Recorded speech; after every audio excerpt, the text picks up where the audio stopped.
A situação de cólica renal é difícil. É difícil para o urologista e é difícil para o paciente. Principalmente porque o urologista não consegue antecipar algumas situações.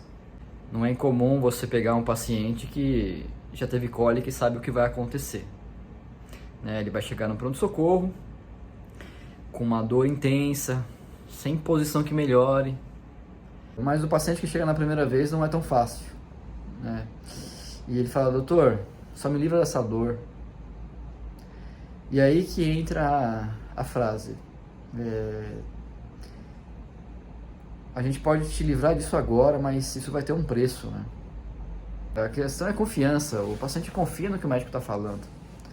Só que é aí que é a dificuldade do médico, fazer o paciente entender esse preço a se pagar, porque o tratamento de cólica renal muitas vezes tem um preço, e o preço se parte da história do tratamento de cólica renal. Antigamente, e eu falo não tão antigamente assim, tá? O tratamento de cólica renal era limitado a grandes incisões, porque nós não tínhamos meio de se tratar uma dor intensa e complicações, de infecções urinárias, de insuficiência renal, se não fosse com a abertura da barriga. Eram incisões que davam às vezes a volta na barriga para poder manipular o rim, manipular o ureter.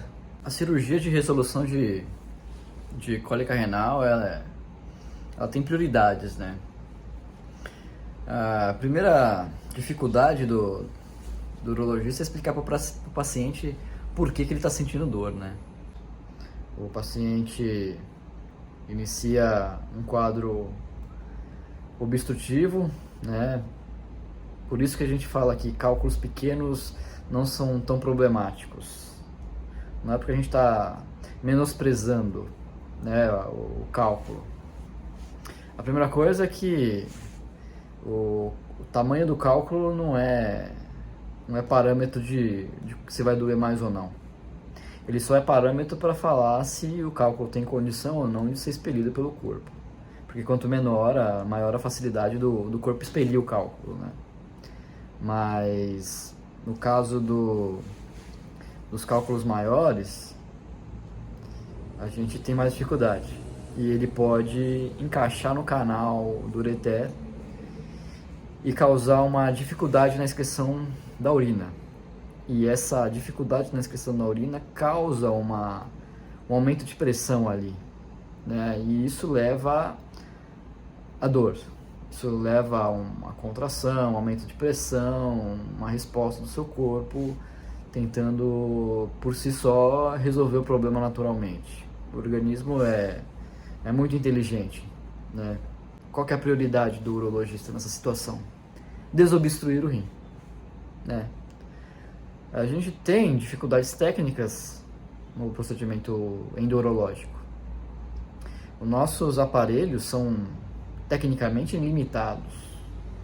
E por que eles são limitados? Eles são limitados porque nós temos uma tecnologia que se baseia em uso de câmeras, né? E muitas vezes essas câmeras associadas a pequenos elementos de trabalho, onde a gente pode passar um laser, uma pinça, são muito estreitos, né? Muito estreitos. O trabalho do urologista é conseguir conciliar aquele espaço com a progressão do aparelho, né? A grande dificuldade é a altura da obstrução, porque esse trajeto é longo, né? O rim está ali perto da costela e a bexiga está ali perto da bacia. Então, para progredir o aparelho não é tão fácil assim. Esse canal chama ureter. A gente vai progredindo o aparelho. Mas uma das primeiras dificuldades é que o aparelho, o melhor aparelho que a gente tem para isso, ele já é o mais fino, né? Ele já é semi-rígido, né? Ele tem uma rigidez, ele é como se fosse uma vareta de metal. Então, a progressão dele não é tão fácil não. Nós vamos seguindo dentro desse canal, muito delicado e muitas vezes tortuoso. A gente vai subindo e às vezes o aparelho não consegue seguir, né? Por isso que muitas vezes, quando a gente já vê um cálculo que está mais para perto do rim do que para perto da bexiga, a gente já avisa o paciente: olha, provavelmente seu procedimento vai ser realizado em 2 tempos. Logo após o procedimento, o paciente recebe a informação de que está em uso de um catéter interno, um catéter duplo J, né? Eu estou aqui brevemente para tentar facilitar a comunicação e o entendimento dessa necessidade, desse mal necessário. Nós sabemos que às vezes o catéter duplo J pode ser muito desconfortável e o urologista não quer que o paciente sinta dor, mas nós sabemos da importância que ele tem. É por bom senso, é por precaução, tá? O catéter duplo J ele tem a função justamente de fazer essa drenagem. E é graças a essa drenagem que a gente vai conseguir diminuir a pressão dentro do rim, né? Porque ele ultrapassa a pedra, ele passa a pedra e a pressão lá dentro vai diminuir. Mesmo às vezes tirando a pedra, o paciente fica com um catéter. Por quê? Porque, como eu falei, a pressão do rim é o problema, a pressão dentro do rim. E a própria manipulação dentro do canal promove um processo inflamatório. Um processo inflamatório que pode causar edema, que é o inchaço, pode causar sangramento e pode querer cicatrizar fechando o canal. E tudo isso leva a uma dificuldade da excreção do rim.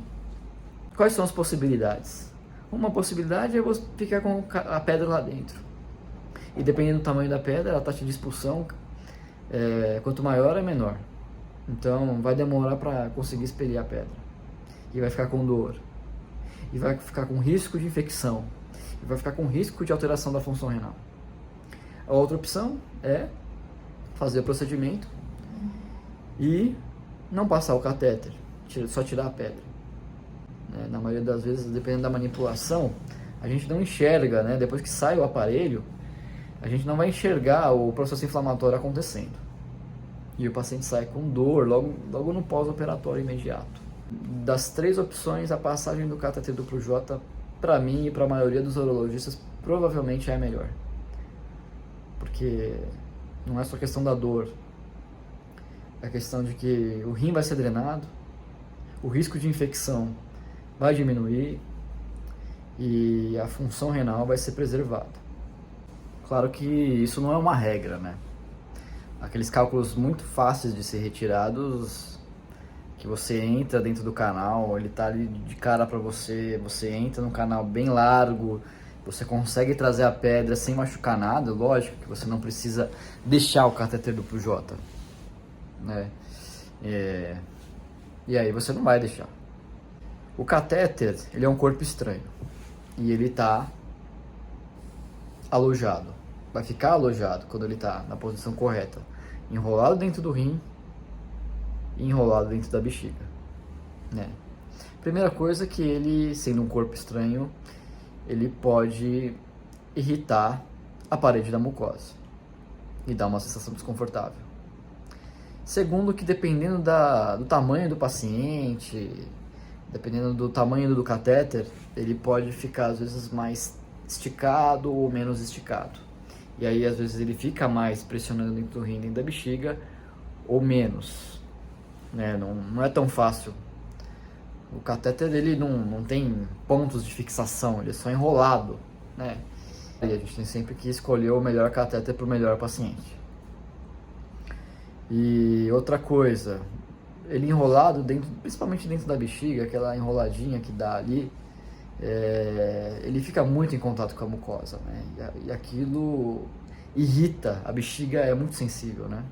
O paciente sente vontade de fazer xixi toda hora, às vezes dor para urinar, aquilo irrita a mucosa, sangra um pouquinho, né? Que dá aquele desespero no paciente quando vê a urina vermelha. Na maioria das vezes se resolve espontaneamente, tomando bastante líquido, promovendo bastante diurese, tomando bastante água. Você consegue contornar esse problema. Mas é recorrente, né? Às vezes é recorrente, né?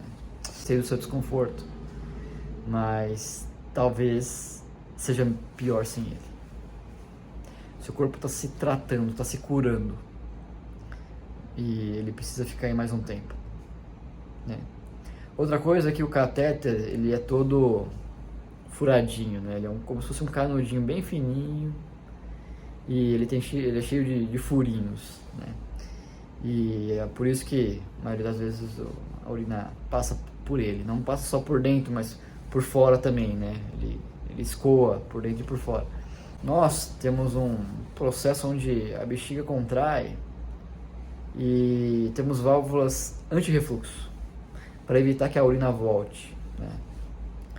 E muitas vezes o catéter atrapalha esse processo. Por isso que às vezes o paciente, principalmente quando está com a bexiga cheia, ou ele vai fazer xixi, é que ele sente o desconforto, né? Porque a bexiga contrai, dá esse refluxo e o paciente sente uma dor, parece uma cólica renal. Quanto tempo que tem que ficar com o catéter duplo J? Olha, varia, viu? Dependendo se o procedimento for muito tranquilo, o paciente pode ficar pouco tempo, alguns dias, uma semana. Aí a gente tem opções, né? Às vezes o catéter duplo J vem com um fiozinho externo. Dependendo da situação, o paciente tem que ficar mais com o catéter. Dependendo do risco, a infecção, né? O paciente está com muita infecção, muita inflamação, o rim está sendo drenado, secreção pus mesmo. Às vezes a obstrução do rim acumula pus, já de casos horríveis. O rim tem que desinflamar, tem que melhorar a infecção, tem que ficar com catéter.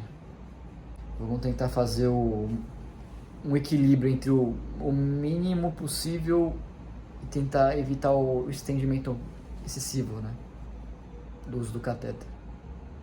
Uma coisa importante, não pode nunca esquecer de tirar esse catéter, tá bom? O risco do catéter a longo prazo, às vezes um paciente existem casos que o paciente não volta e fica muito tempo com o catéter. O risco do corpo estranho é calcificar.